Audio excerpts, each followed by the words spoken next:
But first, dark clouds.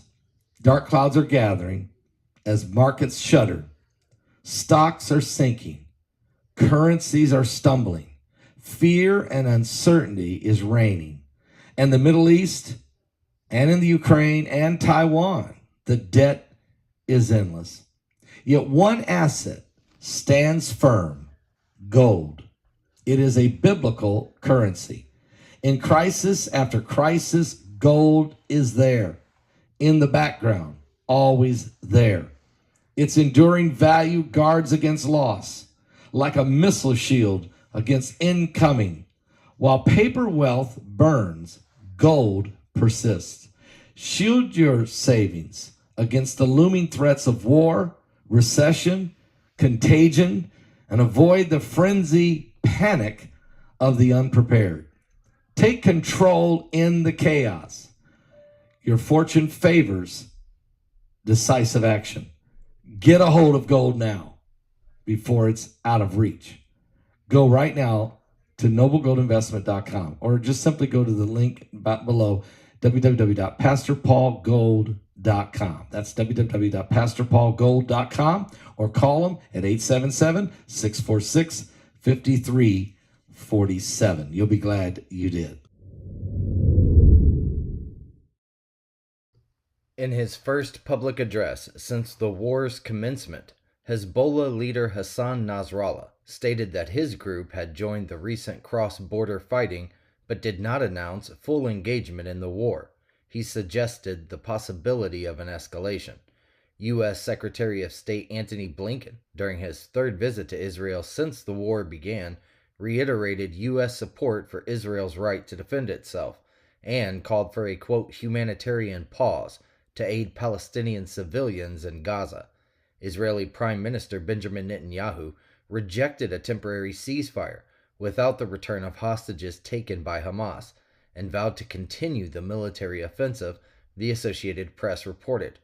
Blinken emphasized the need for immediate humanitarian aid to Gaza to protect Palestinian civilians and stressed the importance of pursuing a two-state solution for the Israel-Palestinian conflict.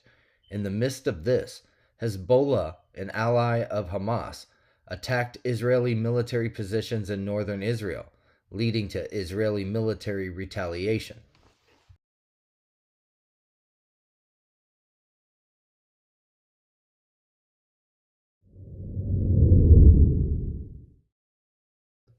In the early hours of Friday morning, Ukraine reported a significant drone attack launched by Russia, targeting crucial infrastructure in southern and western regions of the country. According to the Ukrainian Air Force, they managed to intercept and destroy 24 Shahed drones out of approximately 40 that were launched from Kursk in Russia. Additionally, a Kh-59 guided air missile was launched from the occupied territory of Kherson. The drone strikes struck civilian targets in and around Kharkiv, Ukraine's second largest city, during the early hours of Friday, as confirmed by Ukrainian authorities, CNBC reported. On Thursday, the U.S. government imposed a comprehensive set of new sanctions against Moscow in response to its invasion of Ukraine. These sanctions encompass nearly 100 new measures that target energy production, mining, and defense sectors.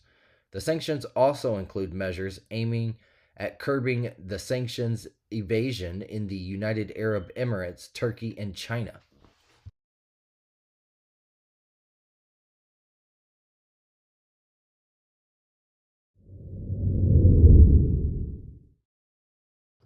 The U.S. Department of Labor reported on Friday that American employers added 150,000 workers to their workforce in October. However, the unemployment rate saw an increase, rising to 3.9%. Economists had anticipated an addition of 179,000 jobs, especially after the September payrolls showed a significant increase of 336,000, more than double the anticipated 160,000. It's worth noting that the September figure was later revised down to 297,000, and the August jobs figure was also revised, decreasing from 227,000 to 165,000. The unemployment rate was expected to remain steady at the previous month's 3.8%, Breitbart News reported. The lower than expected job growth might provide the Federal Reserve with more flexibility to postpone any further interest rate hikes when they convene in December. The Federal Reserve has been working to temper the demand for labor, as they have concerns that higher wages could contribute to inflationary pressures. However, their efforts have been met with challenges in recent months due to the rapid pace of hiring and an increase in job openings.